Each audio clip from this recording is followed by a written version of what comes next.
Welcome to Premavathi Sukumaran official. எல்லோருக்கும் வணக்கம்.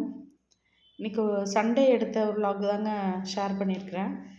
சண்டேங்காட்டி கொஞ்சம் வீட்டில் வேலை சிம்பிளாக முடிச்சுக்கலான்ட்டு ஒரு வெண்டைக்காய் பொரியல் மட்டும் செஞ்சுட்டு ரசம் ஒரு பருப்பு மாதிரி மட்டும் செஞ்சு வச்சுட்டேன். கொஞ்சம் மளிகை சாமானெல்லாம் தீர்ந்துருச்சுன்னு சொல்லிட்டு கடைக்கு போய் வாங்கலாம், பழமுதிர் நிலையமில் வாங்கலான்னு சொல்லிட்டு ஒரு ஈவினிங் மாதிரி போகலாம் அப்படின்னு ஒரு பிளானில் சிம்பிளாக செஞ்சாச்சு.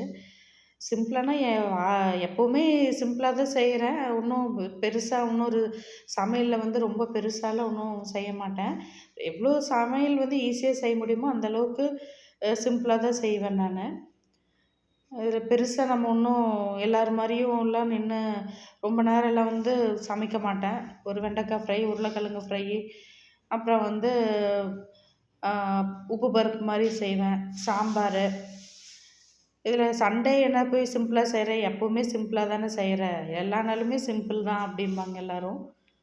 இதில் சண்டே மட்டுமா நீ சிம்பிளாக செய்கிற அப்படிங்கிற மாதிரி எல்லாம் வீட்டில் கேட்பாங்க. நமக்கு எல்லா வேலையும் முடிச்சுட்டு ஹோம்மேட்லாம் யாரும் இல்லாமல் தனியாகவே நம்மளே மேனேஜ் பண்ணி எல்லா வேலையும் செய்யும்போது ரொம்ப ஃப்ரஸ்ட்ரேஷனாக எல்லாம் அந்த ரொட்டீன் வந்து கம்ப்ளீட் ஆகணுன்னு தான் நம்ம நினைக்கிறோம். அது எங்கே கம்ப்ளீட் ஆகாமல் ஏதோ ஒரு வேலை பெண்டிங் ஆயிருமோ அப்படின்ட்டு மனசுக்குள்ளே ரொம்ப ஒரு மாதிரி தான் இருக்குது.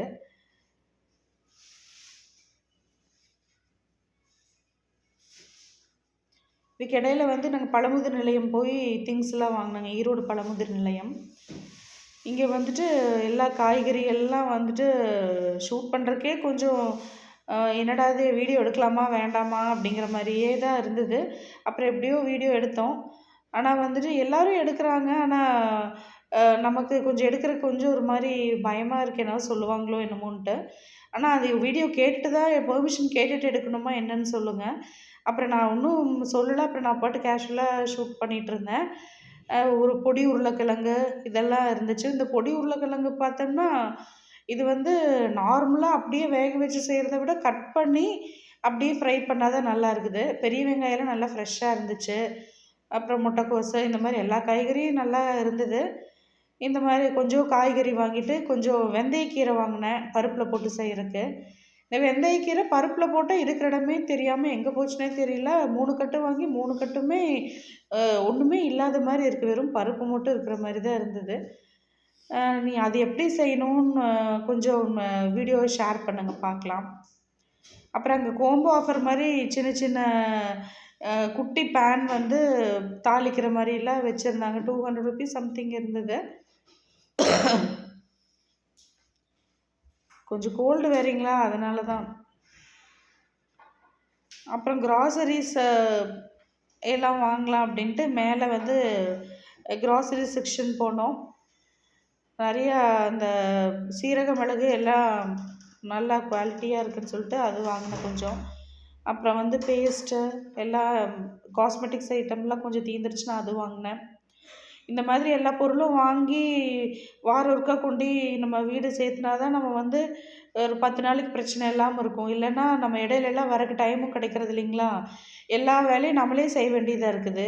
ஹவுஸ்மெய்ட் இருந்தால் தயவு செஞ்சு யாரும் வந்து கொஞ்சம் அட்ஜஸ்ட் பண்ணி முன்ன பின்ன இருந்தாலும் வேலைக்கு வந்து வச்சுக்கோங்க.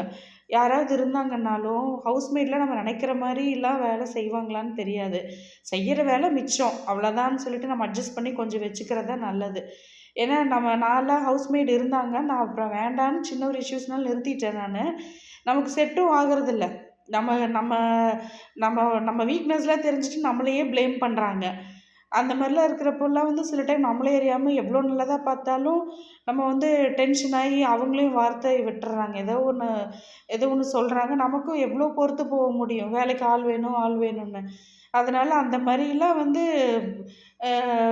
வேலைக்கு ஆள் வேணும் அப்படி இருக்கணும் அப்படின்னா கொஞ்சம் நம்ம அட்ஜஸ்ட் பண்ணி நம்ம எதுவும் சொல்லாமல் வச்சுக்கோங்க. நீங்கள் யாராக இருந்தாலும் கொஞ்சம் நம்ம வீட்டில் தனியாக மேனேஜ் பண்ணும்போது கொஞ்சம் ஹவுஸ்மேட்ஸ்லாம் அட்ஜஸ்ட் பண்ணி போகிறது தான் நல்லது முடிஞ்ச அளவுக்கு. இல்லைன்னா வந்து நம்மளே வந்து கொஞ்சம் வேலையை வந்து கம்மி பண்ணிக்கணும். வீட்லையாவது வேலையை கம்மி பண்ணிக்கோங்க. இப்போ மாவெல்லாம் ஆட்டுற வேலை இருந்ததுன்னு வச்சுக்கோங்க, அந்த அன்னைக்கு வீடு மாப் பண்ணுற வேலையெல்லாம் வச்சுக்காதீங்க. வீடு மாப் பண்ணுற அன்னைக்கு வீடு ம மாவாட்டுற வேலை வச்சுக்கக்கூடாது, சப்பாத்தி சுடுற வேலை வச்சுக்கக்கூடாது. ஏன்னா இதில் நான் பட்ட ஒரு எக்ஸ்பீரியன்ஸ்னால சொல்கிறேன். ஏன்னா நான் வந்து ஒரே நாளில் மாப் பண்ணி சப்பாத்தி செஞ்சு அப்புறம் அந்தன்னைக்கே கிரைண்டரில் மாவு போட்டு நான்லாம் ரொம்ப கஷ்டப்பட்டுட்டேன். எல்லாமே நம்ம படுற அனுபவம் தானங்க எல்லாமே காரணம். அதனால முடிஞ்ச அளவுக்கு வேலையை வந்து கொஞ்சம் ரொம்ப சிம்பிளாக வச்சுக்கோங்க.